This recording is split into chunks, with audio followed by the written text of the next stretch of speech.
Unahin po natin itong issue. Ito pong requirement sa mga poll firms para po makapagparehistro sila. Naglabas nga po kayo ng pahayag na magkakaroon na ng registration itong mga survey firms natin. Meron po ba kayo nakitang irregularity in the past o posibleng pang-aabuso kaya po nagkaroon na ng requirement ngayon para magrehistro po sila? Ma'am DJ, hindi lang po pagpaparehistro yan, kung hindi pagsasubmit sa atin ng report o reports pagkatapos ng bawat survey ng mga nagparehistro sa atin.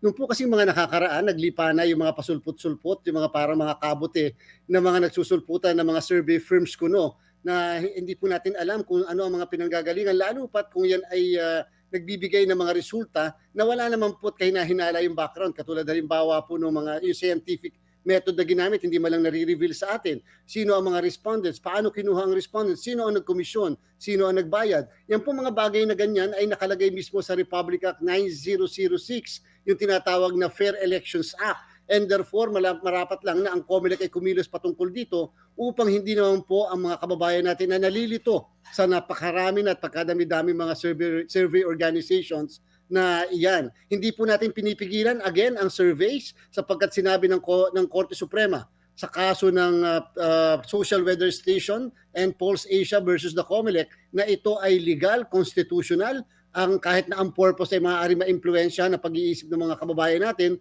o ng botante, yan daw po ay parte ng freedom of expression and of speech. Yung pagpaparehistro, walang dapat ikatakot. Lalo pa kung isa sa publiko yung survey. Kung private naman po lang na survey, wala po tayo magiging pakialam doon. Pero pag sinapubliko na, lalo pat may epekto sa mamamayan, dapat na-re-regulate. Chairman, kailan po magsisimula ang pagpaparehistro nitong mga poll firms na ito? 15 araw po pagkatapos ng publication nung nakaraang Friday at itong linggong ito plano po natin pulungin yung mga survey organizations upang ipahayag sa kanila ito pong ating kagustuhan at baka para meron din po sila makapag-contribute sila ng sa kanilang palagay ay mas makakapag-improve dito po sa ating gagawin na regulasyon. At the same time gusto rin nating alamin sa kanila ano ba talaga at magkano ba yung rate na dapat na pini-impose patungkol sa mga surveys, kung ito ay pangbayan, pang probinsya, pang district, pang buong bansa. Magkano ba talaga? Para naman hindi po nagkakaiba-iba. Meron yung iba millions, yung iba thousands lamang. At pagkatapos, napaka-unfair po kasi doon sa mga walang kakayanan, yung mga mahihirap natin mga kandidato. Hindi po ba ang purpose talaga ng Fair Elections Act ay para siguraduhin ang equal opportunity for all? Chairman, dun po sa binabanggit nyo na maging yung kung magkano yung pag-poll nitong mga surveys na ginagawa, kasama po ba yun dun sa nakapaloob sa RA 9066? Pwede po bang gawin ng COMELEC yun na i-require itong mga poll firms natin na sabihin nyo sa amin kung magkano talagang ibinabayad sa inyo ng mga kandidato or private institutions?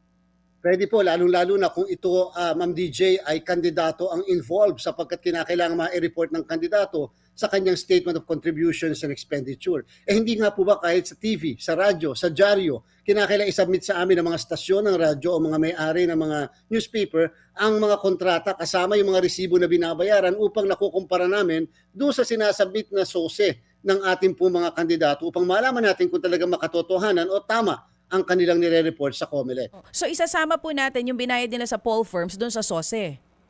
Tama po, dahil yan po yung statement of contributions and expenditures. Kahit pa sabihin na may nagbayad na iba o ito ay donasyon sa kanya, yan po ay dapat maisama sa SOSE. At ano naman po ang sanctions sa posibleng kaharapin nitong mga poll firms na magiging matigas ang ulo na maglalabas pa rin ng survey kahit hindi po magparehistro sa COMELEC? Yan po yung nakalagay mismo sa 9006 na inaffirm ng Korte Suprema sa kaso pong aking nabanggit. Na sinabi ng Korte Suprema tama at pwede magkaroon ng election offense, kasong kriminal po yan. Ang naging problema lang doon sa kaso yun kasi hindi nagkaroon ng due process at binaliwala ng Korte Suprema yung pagpa-file ng kasong kriminal sa mga firms o sa mga company na yan.